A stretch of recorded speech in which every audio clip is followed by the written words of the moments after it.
کی جا سکتی ہے یا نہیں؟ ابھی کچھ حضرات یہ اس دن جو پرچیوں کی شکل میں جمعرات کے دن آیا تھا، اس میں ایک سوال یہ بھی تھا کہ کیا بھینس کی قربانی جائز ہے؟ آج کل جیسا کہ میں نے عرض کیا کہ ہمارے بعض علماء اور مشائخ اس کے جواز کے قائل ہیں، اور اس پر انہوں نے کتاب لکھی، کتاب میں نے نہیں پڑھی، ہاں، لیکن دلائل کی بنیاد پر جو بات راجح اور مناسب صحیح معلوم ہوتی ہے وہ یہی ہے کہ اللہ تبارک و تعالیٰ نے جن جانوروں کی قربانی ہوتی ہے لِيَذْكُرُوا اسْمَ اللَّهِ عَلَىٰ مَا رَزَقَهُم مِّن بَهِيمَةِ الْأَنْعَامِ، سورہ حج کی آیت میں کہا کہ اللہ نے بہیمۃ الانعام کی شکل میں جو جانور دیے ہیں اس پر اللہ کے نام کا ذکر کریں، اور بہیمۃ الانعام کی تشریح سورۃ الانعام میں بہیمۃ الانعام یہ گائے، بیل، اونٹ، اونٹنی، بکرا، بکری، مینڈھا، مینڈھی، اور اسی میں دمبا بھی شامل ہے مینڈے میں، تو ان 4 جانوروں کو نر مادہ ملا کر 8 جانوروں کو بہیمۃ الانعام قرآن نے کہا۔ اس لیے اہل علم کا عام طور سے یہ قول رہا ہے کہ جو جانور بہیمۃ الانعام کی اس تعریف میں شرعاً شامل ہے انہی کی قربانی ہونی چاہیے۔ اب جو لوگ بھینس یا کسی اور جانور کی قربانی کو جائز کہتے ہیں تو ان کی ایک دلیل یہ وہ اپنی دلیل میں کہتے ہیں کہ الجاموس نوع من البقر، کہ جاموس یعنی بھینس گائے کی ایک قسم ہے۔ اب گائے کی قسم کہنے کی بنیاد پر یہ کون کہہ رہا ہے؟ اہل لغت کہہ رہے ہیں۔ یہ ایک قاعدہ آپ جانتے ہیں، میں نے اس سلسلے میں مضمون لکھا تھا گزشتہ سال، جو ہے ہمارے پاس احباب نے اس مضمون کو وائرل بھی کیا تھا، ہاں، کہ یہ جو لفظ استعمال جو لغت میں جو الفاظ استعمال کیے جاتے ہیں شرعی اعتبار سے ان کا اعتبار اس وقت ہوگا جب شریعت نے اس کو اس معنی میں جو اہل لغت کہہ رہے ہیں استعمال کیا ہو۔ شریعت کیا کہتی ہے اس کے بارے میں؟ اگر کسی جانور کو، کسی دوسرے جائز اور حلال جانور کو اگر اہل لغت نے خنزیر کی قسم کہہ دیا تو وہ خنزیر کے حکم میں آ جائے گا۔ کسی ناجائز کو مچھلی کہہ دیا، پانی کے جانور کو اگر کسی مگرمچھ کو مچھلی کہہ دیا تو وہ جائز ہو جائے گی۔ اہل لغت اگر ایک لفظ یا عربی زبان میں ایک لفظ استعمال ہوتا ہے تو اس کو دیکھا جائے گا شریعت کا اختیار کیا ہے۔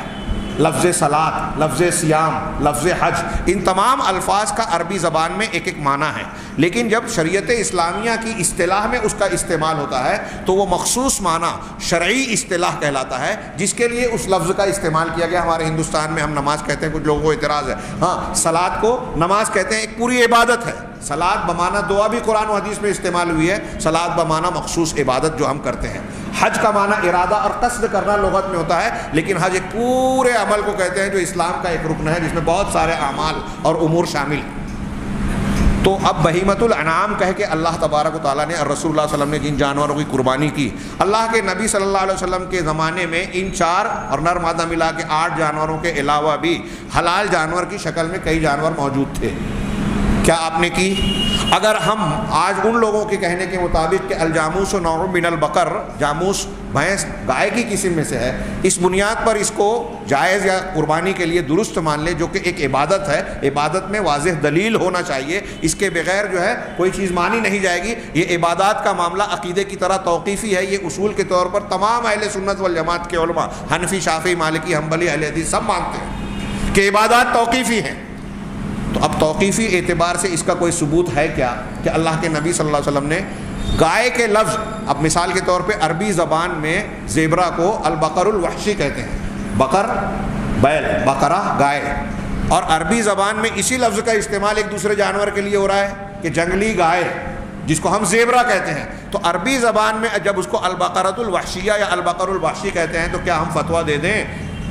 کہ یہ بھی گائے ہے، گائے کی قسم ہے، عربی زبان میں اس کو گائے کہا گیا ہے لہٰذا یہ بھی جائز ہے؟ اردو زبان میں ایک اور جانور کو کے اندر گائے کا لفظ استعمال ہوتا ہے، نیل گائے، تو نیل کے ساتھ جب گائے بولا گیا تو کیا ہمارے مفتیان کرام اس کا فتویٰ دیں گے؟ ابھی شیخ عبدالآخر صاحب بتا رہے تھے کہ بعض حضرات نے اس کے جواز کو بیان کرتے ہوئے کچھ علماء کا کہنا ہے، اہل حدیث علماء کا، ہمارے بزرگ ہیں، دیکھیے اس قسم کے اختلافات میں کسی کی تنقیص اور کسی کی بے عزتی مقصود نہیں ہوتی، شریعت کی بات ہے، ان کی دلیل ہماری دلیل، جو دلیل کے اعتبار سے مضبوط بات ہو اسے قبول کرنا چاہیے، یہ آداب اختلاف کا لحاظ رکھا جائے۔ تو شیخ کہہ رہے تھے کہ کسی صاحب نے یہ فرمایا کہ 2 صدی ہجری سے لے کر آج تک کسی نے بھینس کی قربانی پر اعتراض نہیں کیا، تو مان میرے خیال میں آیا کہ میرے علم میں تو ہرن کی قربانی پر بھی کسی نے اعتراض نہیں کیا، نیل گائے کی قربانی پر بھی کسی نے اعتراض نہیں کیا، اور کئی جانور ہیں جن کی قربانی پر کسی نے اعتراض نہیں کیا، تو اعتراض نہیں کرنا اس بات کی دلیل بن رہا ہے کہ اس کی قربانی کرتے ہی نہیں تھے۔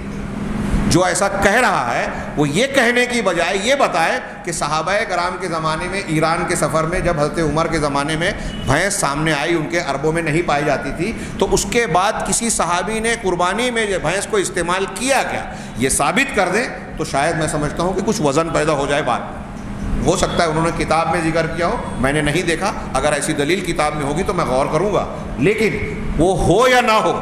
ایک دوسرا پہلو سے غور کرنے کی ضرورت ہے کہ اگر صحابہ کرام نے مالی اعتبار سے زکوٰۃ میں بھینس کو گائے پر قیاس کیا تو یہ مشابہت قربانی کے لیے جواز نہیں بنتی، کیونکہ آپ ایک چیز اور بھی لکھیں کہ اگر حاجی نے احرام کی حالت میں فرض کیجئے کسی ہرن کا شکار کیا، ہاں، تو قرآن کہتا ہے کہ جیسے جانور کا شکار کیا ویسا ہی جانور فدیے میں دم میں دیا جائے۔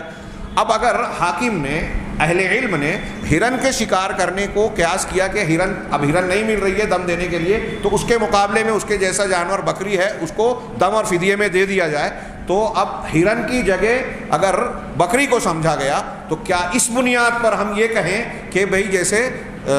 ہرن بکری کی قربانی جائز ہے ویسے ہرن کی بھی کر سکتے ہیں؟ یہ قیاس ٹھیک نہیں ہوگا زکوٰۃ کی بنیاد پر۔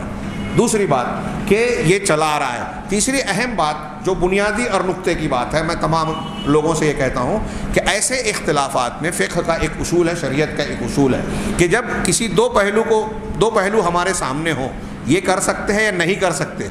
اور دونوں میں وجہ ترجیح سمجھ میں نہ آتی ہو کہ کون سی بات زیادہ مضبوط ہے۔ اب ہم یہاں دیکھ رہے ہیں کہ خود ہمارے بڑے بڑے علماء میں اختلاف ہوتا جا رہا ہے، ہاں، حالانکہ پہلے زیادہ تر لوگ یہی کہتے تھے کہ بھینس کی قربانی نہیں کرنی چاہیے،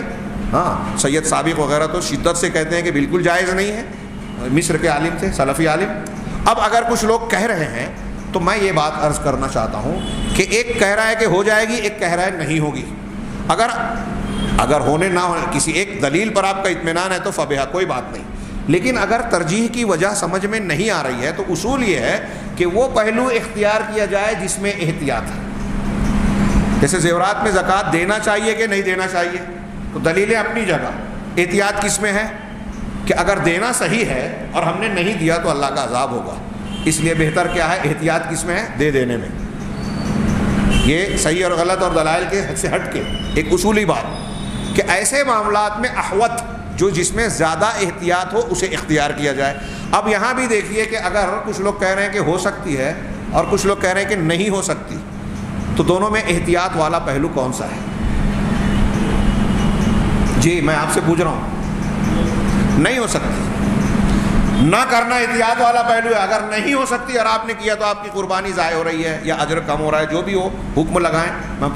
مفتیوں کی زبان میں نہیں بولنا چاہتا اور میں اس مقام کا نہیں ہوں، ہاں، اور اگر ہوتی ہے اور آپ نے چھوڑ کے وہ جانور کیا جو مسنون ہے تو آپ کا کوئی نقصان نہیں ہو رہا ہے، کیونکہ آپ جو جانور کر رہے ہیں وہ اللہ کے رسول سے اگر ثابت ہے تو یہ اطمینان حاصل ہے کہ اس کے کرنے میں کوئی دقت نہیں ہے، آپ کو شرح صدر حاصل ہے۔ تو جو جانور مسنون ہے اگر وہ موجود ہے تو جس کے بارے میں اختلاف ہے یا جو ثابت نہیں ہے اس میں قیاس کرنے، غور کرنے، بحث کرنے کی کیا ضرورت ہے؟ جب گائے بیل یا جو بھی مشروع جانور ہے اور ہم اس کی قربانی کر سکتے ہیں، ابھی آج ہندوستان میں جن کی نہیں کر سکتے وہ ایک الگ بحث ہے، جو مسنون جانور ہے وہ دستیاب نہیں ہے، تب ہم غور کریں گے کہ اونٹ کی جگہ زراف چل سکتا ہے کہ نہیں چل سکتا، گائے کی جگہ نیل گائے چل سکتی ہے، بھینس چل سکتی ہے کہ نہیں، بکری کی جگہ ہرن چل سکتی ہے کہ نہیں، یہ اس وقت غور کریں گے جب مسنون جانور نہیں دستیاب ہوتے ہیں۔ یہ کچھ باتیں میں نے عرض کی ہیں، یہاں دین کے اور مسئلے کو سمجھنا مقصود ہے، کسی کی مخالفت، کسی کا رد یہ مقصود نہیں ہے۔ ہم کو اگر اختلاف کرتے ہیں تو نیت یہ ہونی چاہیے کہ جو اللہ اور رسول اللہ صلی اللہ علیہ وسلم کا صحیح دین ہے اس کو سمجھ کر اسی پر عمل پیرا ہوں۔ اللہ تعالی ہمیں خیر کی توفیق دے۔ وآخر دعوانا